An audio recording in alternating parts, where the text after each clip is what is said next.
Taste లో good, సిటీలో street food, నగర వాసులను ఉవ్విళ్లూరిస్తున్న వీధి తినుబండారాలు. పూర్తి వివరాలకు చదవండి రేపటి సాక్షి దినపత్రిక.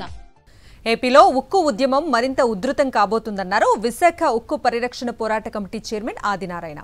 స్టీల్ ప్లాంట్ సమస్య పరిష్కరించుకుంటే ఉగ్రవాదం వస్తుందని చంద్రబాబుకు ముందే హెచ్చరించామన్నారు.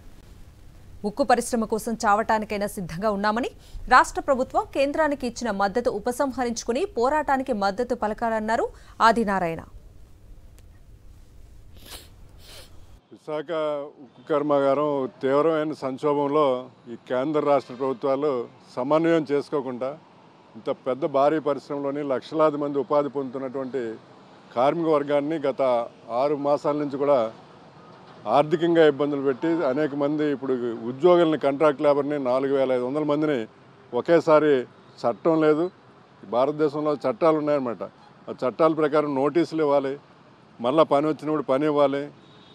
ఇటువంటి ఏమీ ఆలోచించకుండా అర్ధరాత్రి మీద 4500 మందిని ఇంటికి పంపిస్తే ఈ ప్రాంతంలోని నిర్వాసుల కుటుంబాలన్నీ కూడాను ఆకలి సంక్షోభం అనేది వస్తుందని చెప్పేసి నెల రోజుల కిందటే రాష్ట్రానికి కేంద్ర ప్రభుత్వానికి చెప్పామన్నమాట.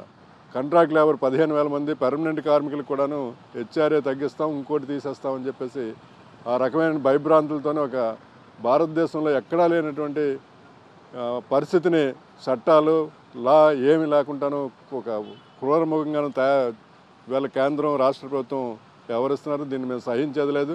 వచ్చే 2 రోజుల్లోనే తప్పకుండా ప్లాంట్లో ఉన్న కార్మికులు అందరూ కూడా, ఈ రాష్ట్రంలో ఉన్నటువంటి కార్మిక వర్గం ఈ రాష్ట్ర ప్రభుత్వానికి ముందే హెచ్చరించామన్నమాట. ఈ తీవ్రవాదం వస్తుంది, మీరు ఇది పరిష్కారం చేయకపోతే కుదరదని చెప్పేసి ఈనాటికి కూడా పట్టించుకోవడం లేదు.